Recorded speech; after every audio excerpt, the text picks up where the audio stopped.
Hello friends आज हम बात करेंगे आपका फर्स्ट डे किस तरीक़ा से होना चाहिए। जैसे ही आपके मन में एक विचार आता है कि मैं यूपीएससी की तैयारी करूं, कोई भी व्यक्ति है उसके मन में फर्स्ट डे होता है ना, एक कि फर्स्ट डे उसके मन में एक विचार आता है कि मुझे यूपीएससी की तैयारी करना है। जब वह उसके मन में ये विचार आए तब उसे क्या करना चाहिए, क्योंकि विचार आपके मन में आया है और विचार आने के बाद में आपको एक्शन लेना होगा। क्योंकि यदि आपको आईएएस बनना है, उस चीज को साकार करना है, क्योंकि जो मन में है वो अमूर्त है और जो आप बाहर लेकर के आएंगे तब वो मूर्त रूप लेगा। तो उस मूर्त अमूर्त को मूर्त बनाने के लिए आपको एक्शंस लेने होंगे। वो एक्शंस आप कैसे लें, ठीक है। तो फर्स्ट डे ये जो लेक्चर है इसमें मेरा उद्देश्य है कि फर्स्ट डे जब आपके मन में कोई विचार आता है तो आप एक्शन कैसे लें, क्या एक्शन आपको लेने चाहिए, क्या एक रणनीति फर्स्ट डे से क्या रणनीति आपकी होनी चाहिए यूपीएससी की तैयारी को लेकर के, वो मैं यहाँ पे आपको एक बताने का प्रयास करूंगा। और यदि आप ये फॉलो करते हैं तो आपको कभी भी इस बात का रिग्रेट नहीं होगा कि मैंने यूपीएससी की जो तैयारी है ना कोई ढंग से शुरू नहीं की। जो फर्स्ट स्टेप है बहुत ही महत्वपूर्ण होता है फ्रेंड्स। पहला स्टेप आप जब उठाएं तो उसे बहुत सजगता के साथ उठाएं, क्योंकि जागते हुए आप उठाएं। ये नहीं होना चाहिए कि आपने स्टेप ले लिया फिर आपको बाद में यार मैं आईएएस की तैयारी क्यों कर रहा हूं। कहते ना, कारण जानो क्यों आप यूपीएससी की तैयारी कर रहे हैं, उसका कारण क्या है, क्यों आप करना चाहते हैं यूपीएससी की तैयारी। तो वो कारण है, वो फर्स्ट डे ही आपको पता चल जाएगा कि मेरा कारण है, मैं यूपीएससी की तैयारी इसलिए करना चाहता हूं। जो भी है, ठीक है। आपके मन में अलग अलग रीजन से लोग तैयारी करते हैं, तो आपका रीजन क्या है यूपीएससी की तैयारी करने का, वो सारा यही क्लियर हो जाएगा। तो फर्स्ट डे, तो इस लेक्चर का जो उद्देश्य है वह है कि फर्स्ट डे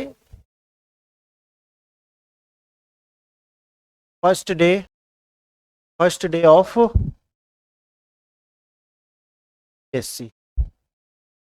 तो first day of UPSC preparation क्या है, आपका क्या होना चाहिए, तो मैं आपको उसे स्टेप बाय स्टेप बताऊंगा कि फर्स्ट स्टेप आपका क्या होना चाहिए, सेकंड स्टेप आपका क्या होना चाहिए, थर्ड स्टेप आपका क्या होना चाहिए, फोर्थ स्टेप आपका क्या होना चाहिए।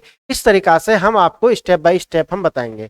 तो फ्रेंड्स, जब आपके मन में आया कि मुझे यूपीएससी की तैयारी करना है और उसके लिए आपको क्या करना चाहिए, फर्स्ट डे क्या करना चाहिए, आपका फर्स्ट स्टेप क्या होना चाहिए। फर्स्ट स्टेप में आप करेंगे, मार्केट जाएं, या तो आप अपनी मार्केट जा सकते हैं, अपने बाजार जाएं, या फिर नहीं जाते तो अभी गूगल है हमारे पास में, गूगल से आप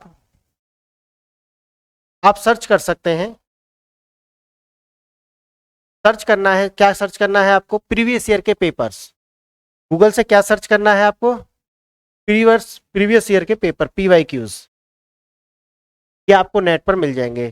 तो क्या करना है आपको, पीवाईक्यूज लिख देना है 2011 के बाद से टिल डेट, यानी कि 2022 तक का पेपर जो है, या जो भी आपके टाइम में उस टाइम में लेटेस्ट हो वो, तो आपको लिख देना है। जैसे 2011 का पेपर या 2012 का या 2020 का या 2021 का जो भी पेपर है आप उसके नाम से डाल देना और आप उसे डाउनलोड कर लेना है आप, ठीक है। पहली बात क्या है, ये है गया। तो ये आपको किसका करना है, प्रीलिम्स का पेपर आपको डाउनलोड कर लेना है, ठीक। फिर उसके बाद में क्या करना है, इसी प्रकार से आपको मेंस का पेपर, यानी कि इसी प्रकार से जैसे जीएस यानी कि प्रीलिम्स का पेपर, आपने प्रीलिम्स पेपर 2020 का मानो आपने डाउनलोड कर लिया। इसी प्रकार से 2011 से लेकर के 2022 तक, ये आप अभी इस वीडियो में हैं, तो 2022 तक का पेपर आपको डाउनलोड कर लेना है। फिर आपको क्या करना है, इसके साथ में 1 बाई 1 करके आपको पेपर पढ़ना शुरू करना है, यानी कि question number 1, question number 2, question number 3, question number 4, इस तरीका से आपने प्रश्न। अब आप जैसे ही प्रश्न पढ़ते हैं, आप एक नॉर्मल ग्रेजुएट हैं, ठीक है, और आपने प्रश्न पढ़ा। अब प्रश्न आपको हो सकता है कि आप उस प्रश्न को कर लें, ये प्रश्न है, क्या हो सकता है आप वो प्रश्न ना कर पाए। क्लियर। आपको क्या है कि यहाँ पे सही या गलत का निर्णय नहीं लेना आपको अभी, कि मैं प्रश्न सही कर पा रहा हूं या मैं गलत प्रश्न कर रहा हूं, वो नहीं करना। बस आपको क्या करना है, बस देखते जाना है कि मैं प्रश्न पत्र, आपको सिर्फ देखना है, ऑब्जर्व करना है, ना कि आपको डिसीजन लेना है, ठीक है। तो डिसीजन नहीं लेना आपको इस टाइम पे, बस पढ़ते जाना है। ये सारे प्रश्न आपको अच्छे पढ़ना है ध्यान से, ये नहीं कि बस रीडिंग करते हुए चले जाएं आप, नहीं, ध्यान से आप ये पेपर पढ़ें, उसी प्रकार से आप सारे पेपर पढ़ें। 2000 इस तरीका से आपने 2020 का कर लिया, फिर 2021 का पेपर आप इसी तरीका से करेंगे। प्रश्न 1, प्रश्न 2, प्रश्न 3, इस तरीका से आप पढ़ें। और एक बात का गौर रखें कि क्या कोई ऐसे भी प्रश्न है जो रिपीट हुए हैं, या फिर जो भी प्रश्न आपको दिए हैं वो स्टेटमेंट वाइज दिए होते हैं। जैसे उसमें एक कोई प्रश्न है, उसका 1 2 3 4 इस तरीका से, या 5 आपको स्टेटमेंट दिए होते हैं। क्या ये स्टेटमेंट रिपीट हुए हैं, या कोई स्टेटमेंट आपको रिपीट देखने के लिए मिला है इसमें से, ये आपको ध्यान रखना है, ठीक है। फिर इसी प्रकार से आपको 2019 का पेपर, ठीक है, बस इतना काम करना है। यहां आपको सही और गलत का निर्णय नहीं करना फ्रेंड्स, ठीक है, बस ये आप देखते चले जाएं। फिर ये जब आपका ये 2-3 दिन आपको ये रिहर्सल करना है, 2 से 3 दिन आपको अच्छे से बैठ करके शांत मन से ये सारे काम करना है। यदि आप कोई कॉपी पेंसिल भी लेकर के बैठते हैं तो बेहतर है, और नहीं तो आपको जो मैंने आपका प्रीवियस एक लेक्चर है मेरा, आपको इसी यूट्यूब चैनल पर मिल जाएगा, जिसमें मैंने आपको बताया है कि स्ट्रेटजी और नोट्स मेकिंग, स्ट्रेटजी और नोट्स मेकिंग मैंने उसमें बताया। तो वहां जो मैंने आपको नोट्स मेकिंग का जो तरीका बताया, जो ऐप मैंने बताई, आप उसका भी सहारा ले सकते हैं। क्या करना है कि जो भी आप देखें अच्छा ये रिपीट हुआ है, तो उसका क्या कर लेना, स्क्रीनशॉट ले लेना, उसका स्क्रीनशॉट लेकर के आप सेव कर लें उसे, ठीक है। फिर आप बस इतना काम करें, वो सेव कर लेना है, ये रिपीट हुआ है, या फिर किसी भी तरीका से आप उसे ये ध्यान रखें ये कितने प्रश्न से ये चीज रिपीट हुआ है, बस, ठीक है। उसके बाद में ये 4 से 5 दिन आपको ये वाला रिहर्सल करते जाना है प्रीलिम्स के साथ में। प्रीलिम्स के साथ ये सारा रिहर्सल हो गया।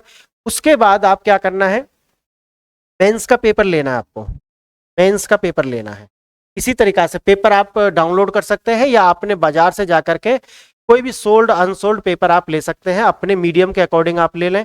जो भी आपका मीडियम है, हिंदी इंग्लिश या जो भी है, उसके अकॉर्डिंग आपको ले लेना है। फिर आपको मेंस के पेपर लेने हैं, और जो मैंने अभी आपको तरीका बताया है यही तरीका आपको करना है। अच्छा, कुछ प्रश्न आप ये कर सकते हैं, जैसे प्रीलिम्स के अंदर जब आप पेपर देख रहे हैं, तो जो करंट अफेयर के जो प्रश्न है, करंट अफेयर के जो प्रश्न है, उनको आप गूगल करें।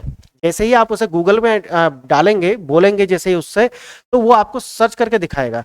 अब आप क्या करना है कि जो पेपर की डेट है वो देखें, प्लस जब वो प्रश्न आप डालेंगे तो कुछ ना कुछ शो करेगा वहां पे कि कोई न्यूज़पेपर में वो आर्टिकल था जिसका नाम आपने, जो प्रश्न आपने डाला है वो आपने जैसे ही वहां डाला तो शो करेगा कि द हिंदू में ये आया है। या आप प्रश्न बोल करके द हिंदू या इंडियन एक्सप्रेस कुछ उसके बाद बोल देना, या फिर डायरेक्ट आप डाल देना, तो वहां या तो किसी की कोई वेबसाइट आएगी, या फिर आपको जो है न्यूज़पेपर पे। तो मैं वेबसाइट को फॉलो के लिए नहीं कहूंगा, क्योंकि आपको मैं कहूंगा कि आप न्यूज़पेपर देखें। तो जो मेन सोर्स है हम वो देखते हैं जो परंपरागत है, जिसे सब वेबसाइट भी उसे ही फॉलो करती हैं।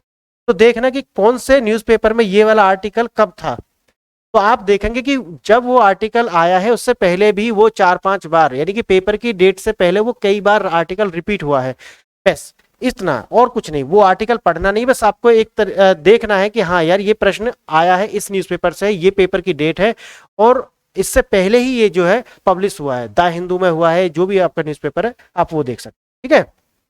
इतना काम कर लिया। मेंस के साथ में सेम आपको रिहर्सल दोबारा से अपनाना है, प्रश्न देखना है, और ज्यादा करना है तो जो भी उसके अंदर की टर्म्स हैं उनको आपको गूगल कर लेना है यदि टाइम है आपके पास तो, नहीं तो सिर्फ बस आप देखते चले जाना। और दूसरा क्या है, ये देखना कि ये जो प्रश्न है क्या वो रिपीट हुए हैं, इनमें ऐसे कुछ प्रश्न ऐसे हैं जो रिपीट हुए, सिर्फ बस इतना ऑब्जर्व करना है आपको, इससे ज्यादा कुछ नहीं देखना। बस इतना आपको देखते हुए चलते रहना है कि अच्छा ये प्रश्न आया है, ये प्रश्न आया है, प्रश्न कैसा है, यानी कि प्रश्न की जो प्रकृति है वो किस तरीका से। जैसे आर्ट एंड कल्चर का यदि प्रश्न है तो क्या वो परंपरागत, जो आपने ग्रेजुएशन की है ना, आप भी तो पढ़ते हुए आए हैं, क्या आपको प्रश्न पढ़ के आपके मन में कुछ आ रहा है कि हाँ यार ऐसे भी सोच सकते हैं इसे, या इसका आंसर ये हो सकता है, या मुझे ये आता है, आता है ना मन में, क्योंकि आप ग्रेजुएट हैं या फिर इंटर के बाद है, तो कुछ ना कुछ तो आपके मन में है, क्योंकि एनसीईआरटी आपने भी पढ़ी होंगी, बुक्स तो आपने भी पढ़ी होंगी, तो उसके हिसाब से। तो आपका पहला जो स्टेप है वो यहाँ पे क्या होता है, अपना डाउनलोड करना है आपको। डाउनलोड करने के बाद में उसको 4 से 5 दिन आपको इस तरीका से इसमें लगा देने हैं। 4-5 दिन लगा करके आपको ये देखना है कि ये जो प्रश्न पत्र है वो किस प्रकार से आए हैं, क्या रिपीटेड है कुछ, और कुछ कुछ गूगल करके देख लेना कि ये करंट अफेयर का प्रश्न है, ये आया कहाँ से, यानी कि द हिंदू डाल देना उसके बाद में, वैसे तो देखना वो आर्टिकल आपको वहां पर मिल जाएगा। तो इस तरीका से ये हमारा हो जाएगा पहला स्टेप, ठीक है। पेपर आपको डालने हैं, और पेपर डाउनलोड करके आपको ये 8 से 10 दिन का दोनों पेपर्स में, यानी कि प्रीलिम्स प्रीलिम्स प्लस मेंस, ये आपको कितना टाइम लगाना है, 4 या 5 दिन आपको लगाना है। तो ये 9 से 10 दिन का टाइम आपको, 9 या फिर 10 दिन का टाइम आपको लग जाए जी। तो इतना टाइम आपको लग गया। अब उसके बाद क्या करना है आपको, मेंस के पेपर कब से लेने हैं ये मैं आपको बता दे रहा हूँ। ये 2013 के बाद से लेना है, 2013 से टिल डेट तक लेना है, टिल डेट। और ये कब से लेना है प्रीलिम्स का, ये 2011 से और टिल डेट तक लेना है। और इसमें आपको दोनों लेना है, ये आपको इसमें सी सेट वाला भी लेना है और इसमें जनरल स्टडी का पेपर भी है, ये भी आपको, ये दोनों आपको ले लेना है। मेंस के अंदर अभी सिर्फ हम जीएस के पेपर की बात कर रहे हैं। जीएस के पेपर है, 4 पेपर है, first, GS second, GS third, GS fourth. इस तरीका से ये चारों पेपर हो गया आपका और ये हो गया। ये रिहर्सल आपने कर लिया। रिहर्सल के बाद अब आपको क्या करना है, अब आता है हमारा सेकंड स्टेप। सेकंड स्टेप,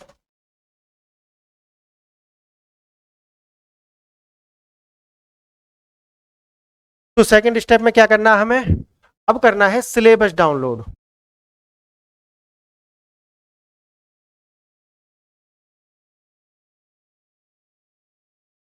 ठीक है, सिलेबस डाउनलोड कर लेना है। अब पहला स्टेप अपना खत्म हो गया और सेकंड स्टेप में क्या करना है, सिलेबस को करना है डाउनलोड। आप डाल देना यूपीएससी सिलेबस या यूपीएससी नोटिफिकेशन, तो सिलेबस हर साल लगभग वो नोटिफिकेशन के साथ ही जारी कर देते हैं। तो यूपीएससी का सिलेबस जिसके अंदर आपको दोनों सिलेबस मिल जाएंगे, प्रीलिम्स का सिलेबस, प्रीलिम्स सिलेबस और मेंस का सिलेबस।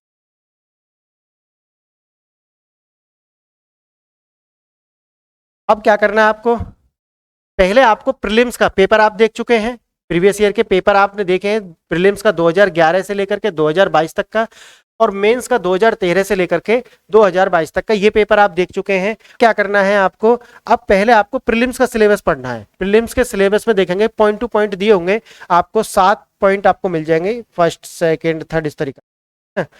पहले में जैसे करंट इवेंट्स वगैरह आपको मिल जाएंगे, सेकंड में आपको इंडियन नेशनल मूवमेंट्स के ऊपर मिल जाएगा, इस तरीका से आपको आपको इकोनॉमिक्स, इस सारे आपको इस तरीका से मिल जाएंगे। आप पहले ये वाला पढ़ना है आप, ठीक है, सिलेबस में ये आपको पढ़ लेना है। और इसके लिए इसी चैनल पर आपको विस्तार से जो है प्रीवियस ईयर के पेपर्स के साथ में सिलेबस का एनालिसिस मिल जाएगा। एक सिंगल वीडियो आपको पूरे यूट्यूब चैनल पे इस तरीका की नहीं मिलेगी, जहां पर सिलेबस को प्रीवियस ईयर के पेपर के साथ कैसे मैच करा है अकॉर्डिंग टू सब्जेक्ट। जैसे एक हिस्ट्री है, हिस्ट्री में कल्चर है, कल्चर के साथ में कल्चर का सिलेबस और प्रीवियस ईयर पेपर, उसके साथ में हमने पहले सिलेबस बताया और उसके साथ ही फिर हमने प्रीवियस ईयर पेपर में देखो इस तरीका से जो प्रश्न है वो आपसे पूछे गए, वो इसी चैनल पर मिल जाएगा। और इसी तरीका से प्रीलिम्स का भी हमने एनालिसिस किया है, तो हम इसी चैनल पर आपको सारी वीडियोज ये सारी मिल जाएंगी। लेकिन मैं यहाँ पे आपको बता रहा हूँ कि आपको क्या करना है। आप जब तक ये वीडियो अभी नहीं आ रही है तब तक आप क्या करना है, आपको ये डाउनलोड कर लेना है और इस तरीका से वो पढ़ लेना है। पढ़ने में अब पेपर आप पढ़ चुके हैं, आपने देखा कि अच्छा प्रश्न ऐसा था और इसमें ये बस इतना लिखा हुआ है, अच्छा इस तरीका के प्रश्न आए हैं इससे और इस तरीका से यहाँ पे लिखा हुआ है। अब ये करने के बाद में मुझे लगता है ये आपको 3 से 4 घंटे का टाइम लगेगा इसे पढ़ने में, अच्छे से पढ़ना है, ठीक है। ये नहीं कि बस वो रीडिंग करके छोड़ देना है, ठीक है, पेपर के साथ इसे पढ़ना है, ये रख लेना है और फिर पेपर के साथ इसे पढ़ लेना है। 3 से 4 घंटे का टाइम इसमें आपको लगेगा, ठीक है। फिर उसके बाद में आप आ जाते हैं मेंस पे। मेंस में आपको क्या करना है, जीएस फर्स्ट का पेपर आपको लेना है, पेपर भी ले लेना है और सिलेबस आपके पास है पेपर फर्स्ट का। इसमें आपको 12-13 पॉइंट इस तरीका से दिए गए हैं सिलेबस में बना करके, आपको 1-1 पॉइंट करके वो ध्यान से आपको एक एक करके पढ़ना है। बाकी तो इसी चैनल पर वीडियो जैसे मैंने आपको बताया वो मिल जाएगी, तो आप उस वीडियो के साथ में भी ये सब देख सकते हैं यदि आप बाद में इस वीडियो को देख रहे हैं। और अभी आप जल्दी देख रहे हैं तो फिर आपको जो मैं बता रहा हूं वो आप करें, ठीक है।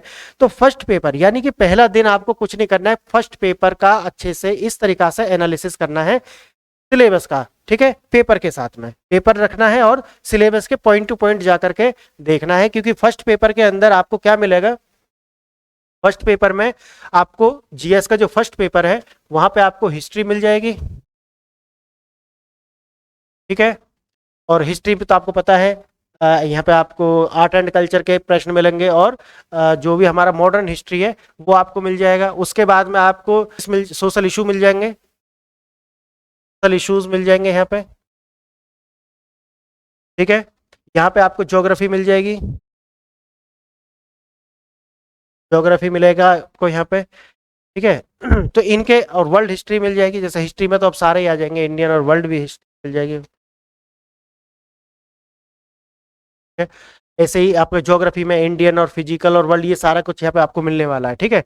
तो ये आप अच्छे से एक दिन एनालिसिस करना है बैठ करके, पूरा एक पेपर पे एक दिन लगाना है।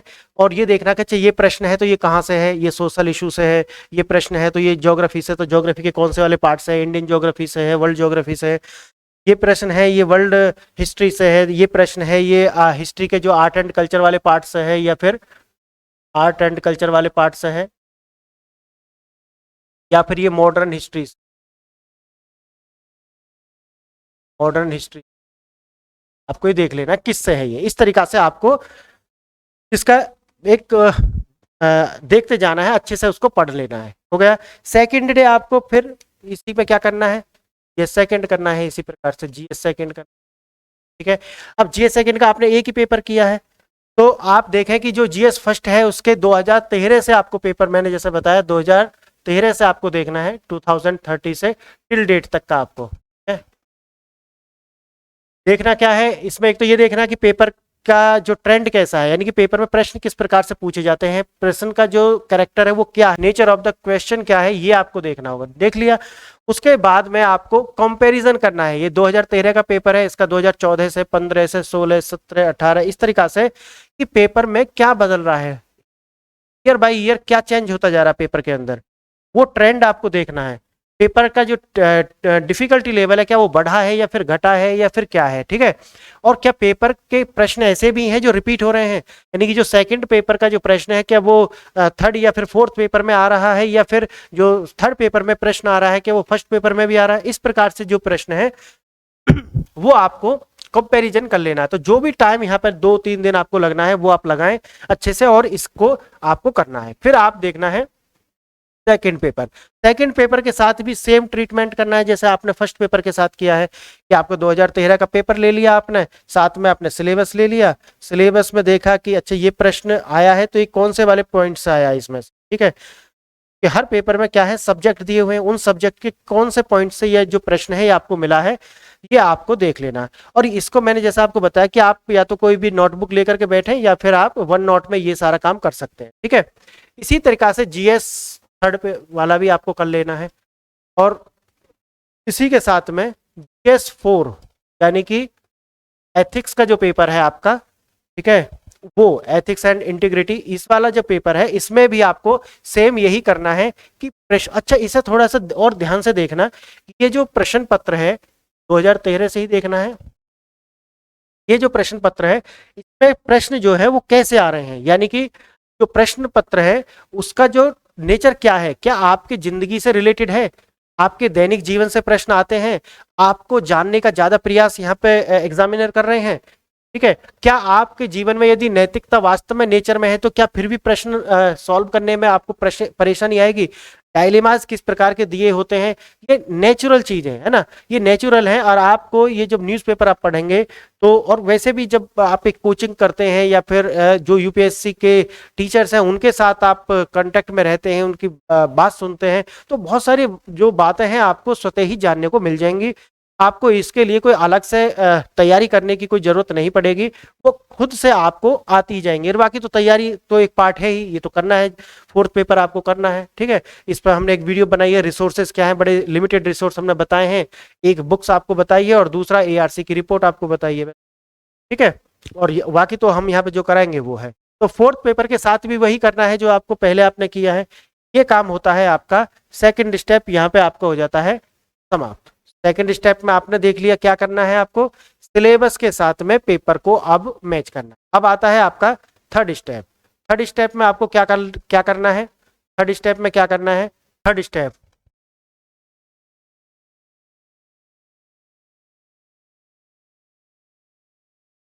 थर्ड स्टेप में क्या करना है, अब जाना है आपको एनसीईआरटी की वेबसाइट पर। एनसीईआरटी की वेबसाइट आपको जाना है, और या आपके पास कोई बुक्स है एनसीईआरटी की, थोड़ी टाइम पुरानी है, 1-2 साल तो चल जाएगी, क्योंकि उन्हें अपडेट तो करना पड़ेगा आपको, तो तब भी ये बुक्स आपके काम आ जाएंगे। एनसीईआरटी की वेबसाइट पर आप जाना और वहां से अपडेट आप करना उनको, ठीक है, नहीं खरीदने की आपको कोई आवश्यकता नहीं है। अब जाने के बाद आपको क्या करना है, एनसीईआरटी डाउनलोड कर लेना है। एनसीईआरटी ये आपका थर्ड स्टेप है। तीसरा आपको कदम क्या उठाना है, ये मुझे लग रहा है जो पीछे वाला जो टाइम है उसमें आपको 10 दिन तक आपको लग सकते हैं, 10 से ज्यादा भी लग सकते हैं। ये काम आपको करते हुए आप देख लेना आप कितनी जल्दी से कर पाते हो। कुछ लोग इस काम को बहुत जल्दी कर लेंगे, कुछ लोग हैं उनको थोड़ा टाइम ज्यादा लग जाएगा। तो बेशक टाइम आपको लग जाए, क्योंकि अभी आप बहुत ही प्रारंभिक अवस्था में हैं, तो यहाँ पर आप बड़े सोच समझ कर ही आप कदम उठाएं। ये आप, और जब आपसे पूछा जाएगा ना कि आप आईएएस क्यों बने, आप में ऐसा क्या है, ठीक है, तो ये नहीं, वहां पे ये वाला बात नहीं कहना कि नहीं जी मेरा सपना है और मैं तो पैदा ही इसलिए हुआ हूँ कि ताकि मैं आईएएस जैसा दिखता हूँ तो इसलिए नहीं नहीं। आपको जो जवाब है ये है कि आपको सिलेबस अच्छे से समझ में आता है, आपको प्रीवियस ईयर पेपर देख करके ये समझ आता है, और आप प्रीवियस ईयर पेपर्स को अच्छे से सॉल्व करते हैं, और करते हैं, और क्योंकि आपके कमांड में है वो सारी चीजें, सिलेबस आपको समझ आ गया, प्रीवियस ईयर पेपर आपको समझ आते हैं, आपने उनको करके भी देखा है तो वो अच्छे से आप उन्हें कर पाते हैं, इसलिए आपको लगता है कि आप आईएएस बन सकते हैं। समझ रहे हैं ना? तो ये सारी बातें होनी चाहिए। ये नहीं होनी चाहिए कि सपना है, मेरे घर के ऐसा चाहते हैं, भगवान की ऐसी मर्जी है, ये सब नहीं चलेगा, ठीक है। तो आपको क्या करना है, तीसरे स्टेप में आपको क्या करना है, एनसीईआरटी डाउनलोड कर लेना है, और एनसीईआरटी डाउनलोड करने के बाद में फिर आपको, एनसीईआरटी हो गया, एनसीईआरटी हो गया, और दूसरा जो मैंने आपको बताया था स्टैंडर्ड बुक्स,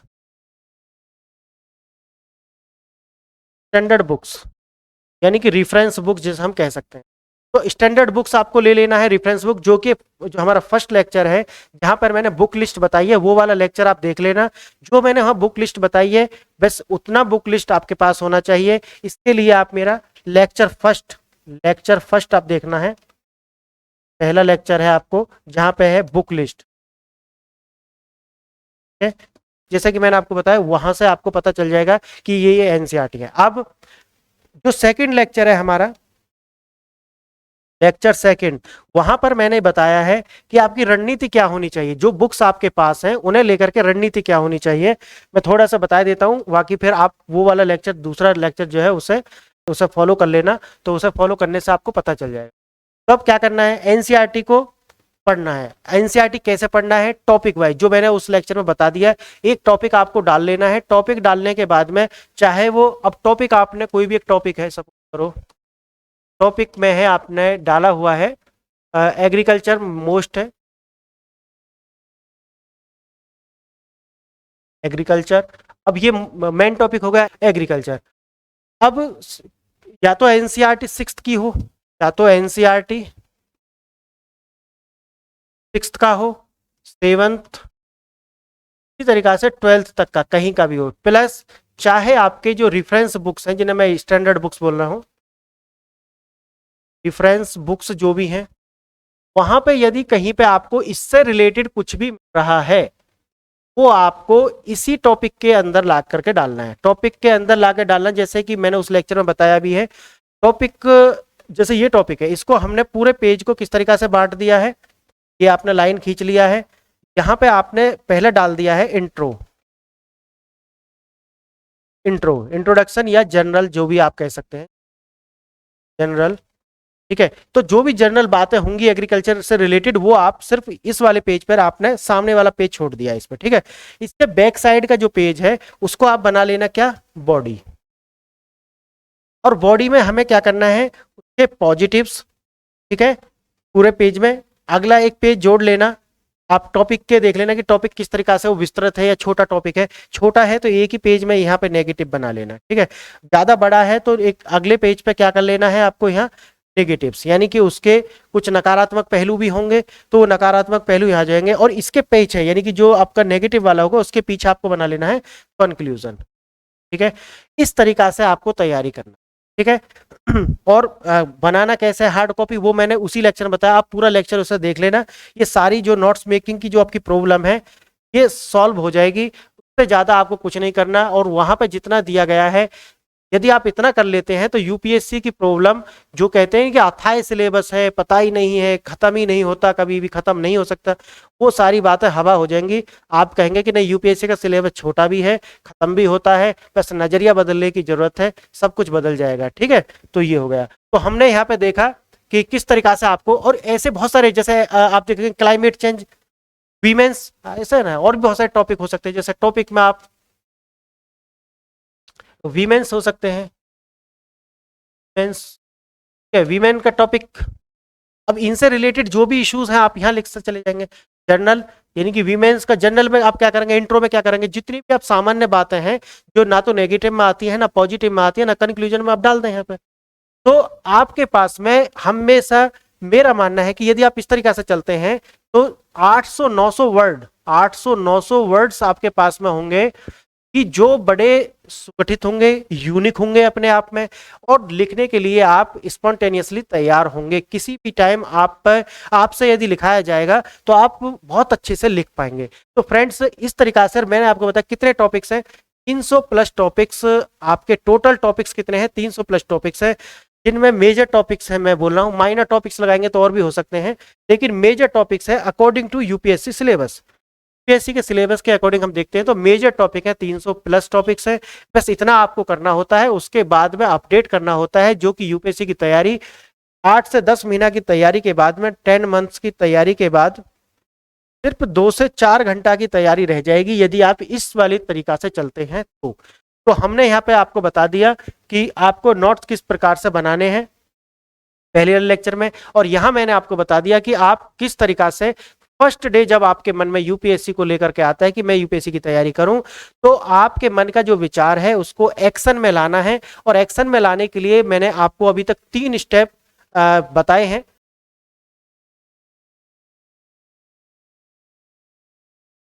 फोर्थ स्टेप यहाँ पे आपका आ जाएगा कि ये हमारा फोर्थ स्टेप क्या होना चाहिए।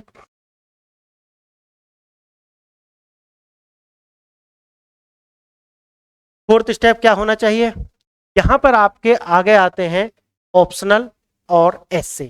दो आपके आगे आएगा मेंस के अंदर ऑप्शनल और एसए। आपने वो सारा काम करने के बाद में अब आपको सोचना है ऑप्शनल और एसए के विषय में, क्योंकि एक ऑप्शनल आपको चुनाव करना होगा। ऑप्शनल का चुनाव करना अपने आप में एक चुनौती है, जैसा कि लोग जानते होंगे कि एक चुनौती है। और गलत ऑप्शनल का चुनाव करने का परिणाम क्या होगा वो आप मेरी पिछली वीडियोस में भी देख सकते हैं, और मैं यहाँ पे भी बता देता हूँ। ब्रह्मास्त्र है आपके, जो यूपीएससी में आपको आईएएस बनाएंगे, वो ब्रह्मास्त्र क्या है, ऑप्शनल, ऑप्शनल पहला, दूसरा एसए, और तीसरा है जीएस 4 पेपर, जीएस का 4th पेपर।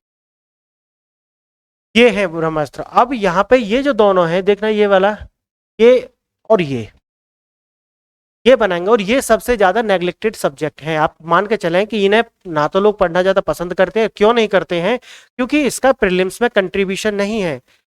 यदि आपने ऑप्शनल इस तरीका से चुनाव किया है कि मैं, ये मेरा प्रीलिम्स में मदद करेगा, यदि आपने ऐसा किया तो आप मजबूरी में थोड़ा बहुत पढ़ सकते हैं, ज्योग्राफी या फिर हिस्ट्री इस तरीका से कुछ है तो आप उस नजरिए से पढ़ सकते हैं। लेकिन सही तरीका क्या होना चाहिए ये मैं आपको 4th स्टेप में बताऊंगा। यदि आप ऑप्शनल का चुनाव करते हैं, ऑप्शनल का यदि आप चुनाव करते हैं तो आपको क्या बातें मन में रखनी चाहिए। पहली बात है, आपके मन में आना चाहिए कि मार्केट के अंदर क्या इसका पर्याप्त मटेरियल अवेलेबल है। यानी कि आपका पहला क्या आना चाहिए, स्टडी मटेरियल।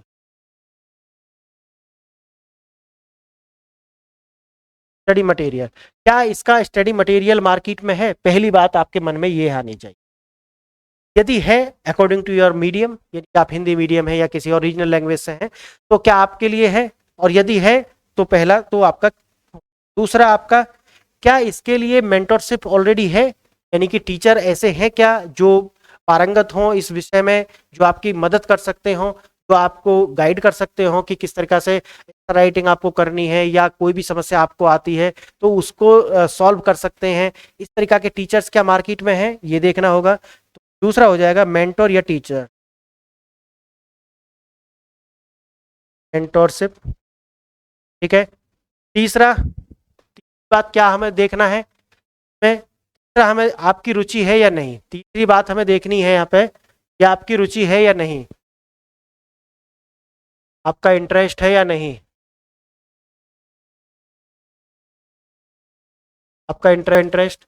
अब आपको इंटरेस्ट जो सब्जेक्ट को पढ़ने में है, तो ये आपका थर्ड स्टेप होना चाहिए एक ऑप्शनल को एडॉप्ट करते टाइम, कि हाँ मेरा इंटरेस्ट है, ये तीसरे नंबर पे आपको होना चाहिए। फोर्थ पे क्या होना चाहिए, यूपीएससी फोर्थ में होना चाहिए। यूपीएससी प्रकार की मार्किंग कर रही है इसमें, यूपीएससी जो मार्किंग है, मार्किंग ऑफ दिस सब्जेक्ट है। तो सब्जेक्ट में यूपीएससी की मार्किंग किस प्रकार से की, जैसे कि आपको पता है कि एक मार्केट में आप मिले होंगे टीचर से, आप मिलेंगे तो आपको बताएंगे कि पब एड जो है, यानी कि पब्लिक एडमिनिस्ट्रेशन जो सब्जेक्ट है ऑप्शनल में, उसमें मार्किंग नहीं होती यार। बहुत अच्छे अच्छे लोग हैं, कभी उनका मार्किंग आता नहीं है, वो इसी कारण से आईएएस नहीं हो पाए। लेकिन उनके रुचि का विषय था, उन्होंने बदला नहीं, वो भी नहीं बदले, यूपीएससी भी नहीं बदली, इसलिए फिर तो इस तरीका से पब एड जो है उसको लोग इस तरीका से देखते हैं। तो आप की जो मार्किंग है वो भी एक मैटर करती है कि यूपीएससी क्या अच्छी मार्किंग करती है उसमें, और अच्छी भी नहीं करती तो जिस जिस प्रकार से बच्चा लिख करके आता है क्या उस हिसाब से मार्किंग करती है। तो एक ये होना चाहिए। और पांचवा आपका होना चाहिए कि जो भी आपका एजुकेशन बैकग्राउंड रहा है, यानी कि आपने ग्रेजुएशन तो की है, यानी कि एजुकेशन बैकग्राउंड, एजुकेशनल बैकग्राउंड आपका, एजुकेशनल बैकग्राउंड यानी कि जिससे आपने ग्रेजुएशन या पोस्ट ग्रेजुएशन किया है, क्या वो सब्जेक्ट इसमें कुछ मदद करेंगी, वो पीछे की पढ़ाई भी क्या इसमें कोई मदद कर सकती है आपकी। ये फिफ्थ पोजीशन आपका होना चाहिए जब आप यूपीएससी में एक ऑप्शनल का चुनाव कर रहे हैं। बैड चॉइस क्या है जो नहीं होनी चाहिए, नहीं होनी चाहिए यानी कि ऐसा सब्जेक्ट नहीं लेना जो इस बेस पे नहीं लेना कि प्रीलिम्स में हेल्प करेगा, में हेल्प करेगा, इस बेस पे आपको नहीं चुनाव करना।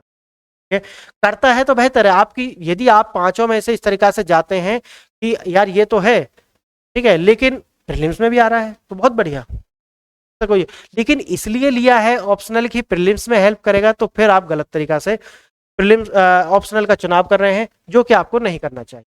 ठीक है, तो इस तरीका से अब आपको क्या है, इसमें भी वो बेसिक जो है आपको पेपर लेना है, इसका पेपर लेने के बाद में उसको जैसे कि पीछे मैंने आपको बता दिया, बेसिक तो वही है, क्या कर लेना है ऑप्शनल जो भी आपने ये मानो जैसे आपको मैंने अभी 5 पैरामीटर्स आपको बताए हैं, इनमें आपको लगता है कि 2 या 3 ऐसे सब्जेक्ट हैं जो आप लेना चाहते हैं, जैसे जो लोगों के रहते मैं आपको बता देता हूँ। है आपको बहुत अच्छा लग रहा है, दूसरा है आपको ज्योग्राफी, तीसरा है पॉलिटिकल साइंस, ठीक है, चौथा है हिंदी लिटरेचर, लिटरेचर, और फिफ्थ है आपका फिलॉसफी। इस तरीका से हो सकते हैं आपके, ये आपको या सोशोलॉजी भी हो सकती है। तो इनमें से आपको लगा कि मुझे ये 2-3 सब्जेक्ट अच्छे लग रहे हैं, तो अब क्या करना है कि पेपर डाउनलोड कर लें आप। पेपर डाउनलोड करने के बाद में जैसे मैंने आपको बताया वो आप एक बार इन्हें इस तरीका से पढ़ें, पूरे पेपर आप पढ़ लें, उसके सिलेबस के साथ मैच करके पढ़ें, सिलेबस में जो पॉइंट दिया है उससे किस प्रकार के प्रश्न आए हैं ये कर लिया, ये रिहर्सल आप इनके साथ करें, क्योंकि ऑप्शनल यदि गलत तरीके से आपने चुनाव किया है तो उसके बाद पैसा भी जाएगा, समय भी जाएगा और अटेम्प्ट भी जाएगा।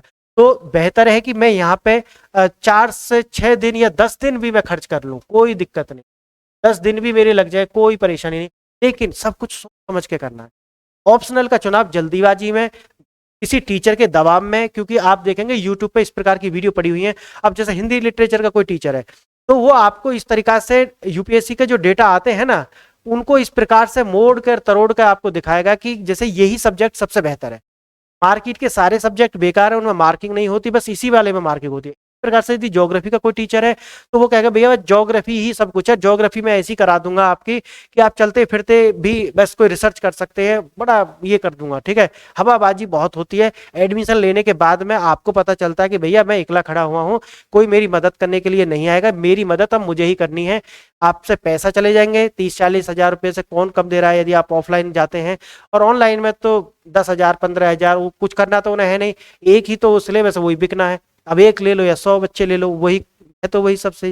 तो आप इस चक्कर में ना फंसे। आप जो मैंने आपको बताया ये आप तरीका से आप जाकर के ऑप्शनल का चुनाव करते हैं, पे यहाँ पे आप टाइम लगा लेते हैं और सारा ऑनलाइन है, कोई पैसा खर्च करने की जरूरत नहीं है। पेपर डाउनलोड कर लें, सिलेबस डाउनलोड कर लें अपने किसी भी टाइम में, या जहाँ पे अभी मैंने इसका भी बता दिया है कि यदि आपके पास में डिजिटल कोई डिवाइस ऐसी नहीं है जहाँ पढ़ सकते हो, मोबाइल तो है ना सबके पास में, घर में एक मोबाइल तो होगा ना आपके पास में, और नहीं है तो आप मार्केट से जाकर के ये एक बार इतना इन्वेस्टमेंट कर ले, क्योंकि 30-40 हज़ार रुपये आप इन्वेस्टमेंट करेंगे, उसके बाद आपको पता चलेगा, वो भी सिर्फ इस पे ऑप्शनल पर, और फिर तैयारी के बाद आपको पैसा भी जाएगा, आपका टाइम भी जाया हो जाएगा, और आपका हो सकता है अटेम्प्ट भी खराब हो जाए। तो ये सारी चीजों से बचने के लिए जो मैंने आपको ये रणनीति आपको बताई है, ये आपको ऑप्शनल का चुनाव करते हुए ध्यान में रखनी है। और फ्रेंड्स अब लास्ट में मैं एक बात और कर लेता हूं, एसए का। एसए पे बात करनी बहुत जरूरी है, क्योंकि ये एक इस तरीका का पोर्शन है कि जहां यूपीएससी ने इसमें कोई बहुत ज्यादा सिलेबस आपको दिया नहीं है। यूपीएससी ने लिखा हुआ है कि जो विषय की नजदीक, यानी कि विषय से सटीकता बना करके रखेगा, जो संक्षिप्त लिखेगा, सारगर्भित लिखेगा, उसकी मार्किंग की जाए। यानी कि सारगर्भित की मार्क, जो भी मार्क दिए जाएंगे वो सारगर्भित होगा उसके लिए दिए जाएंगे। जो विषय से संगतता बना करके रखेगा उसके लिए आपको मार्क्स दिए जाएंगे। अब यहीं पर आप देखते हैं कि खेल हो गया। क्या खेल हो गया? और यहाँ पर कोई आपको देखा कि सिलेबस नहीं है। अब लोगों ने इसे अपने तरीका से, जो कोचिंग इंस्टीट्यूट है उन्होंने अपने तरीका से लेना प्रारंभ कर दिया। कैसे लिया इसे? उन्होंने कहा कि भाई यदि हम इसका कोई तैयारी कराएंगे तो हमें टीचर्स रखने होंगे अलग से, हमें दिमाग पे जोर डालना पड़ेगा। क्यों? यहाँ पे आपको स्पीड, यहाँ पे आपको भाषा ज्ञान, यानी कि जिस भी भाषा से आप ऐसे लिख रहे हैं वहां पे आपको भाषा ज्ञान, प्लस आपके माइंड को ट्रेंड करना पड़ेगा। ऐसे लिखने के लिए माइंड की ट्रेनिंग बहुत जरूरी है। माइंड की ट्रेनिंग किस मायने में? माइंड की ट्रेनिंग इसलिए होनी चाहिए कि जब आप ऐसे लिख रहे हो तो जो यूपीएससी ने बोला ना कि विषय से सटीकता, तो कहीं ऐसा ना हो कि आप इससे दूर निकल जाएं। विषय के सटीकता रहना है, कंसाइस लिखना है, संक्षिप्त और सारगर्भित लिखना है। संक्षिप्त लिखना है और सारगर्भित लिखना है, तो इसका मतलब है कि दिमाग को ट्रेंड करना पड़ेगा ऐसे के लिए अलग से। अब लोगों ने क्या कहना प्रारंभ कर दिया? उन्होंने कहा कि जीएस की तैयारी आप करते करते ऐसे की तैयारी तो अपने आप हो जाएगी, जो कि सरासर झूठ है। हाँ, आप इतना कह सकते हैं कि जीएस की तैयारी करते हो इसमें मदद जरूर मिलेगी। मदद किसमें मिलेगी? कहीं पर कोई डेटा आपको देना है उसमें आपको मदद मिलेगी। और मैं आपको बता दूं, ऐसे में डेटा की इतनी वैल्यू नहीं होती, क्योंकि वहां लिखा नहीं है कि डेटा आप प्रोवाइड करेंगे। नहीं, अपनी बात को आप सिद्ध करने के लिए डेटा दे सकते हैं आप, लेकिन मार्किंग आपको जो की जाएगी ना वो सटीकता पे की जाएगी, विषय के नजदीक आप बने हुए हैं इस पे की जाएगी, ना कि जीएस की तरह आप जैसे आंसर लिखते हैं उस पर आपको मार्किंग की जाएगी। आपकी कनेक्टिविटी कैसी है, आप पैराग्राफ किस प्रकार से चेंज करते हैं, भाषा की शुद्धता किस प्रकार की है, राइटिंग आपकी साफ है या नहीं है, ये भी सब चीज मैटर करी जाएगी। जब आप इतनी सारी गुण आप देख लेंगे तो जब आप कहेंगे कि मैं ऐसे में पारंगत हूं, ऐसे लिखना अपने आप में कला है, आर्ट, राइटिंग की आर्ट है, ये सीख लिया तब आप ऐसे। तो ये आर्ट सिखाने के लिए कोचिंग क्यों इन्वेस्टमेंट करेगा? क्योंकि वो जब फ्री में कह दिया ना ऐसे हो रहा है तो ये हो रहा है। आप कहेंगे कि जो तो फीस भी बढ़ा सकते थे। तो आई इकोनॉमिक्स का एक कंसेप्ट है कि यदि वस्तु की महंगाई हो जाएगी तो उसका जो कंजप्शन है वो गिर जाएगा।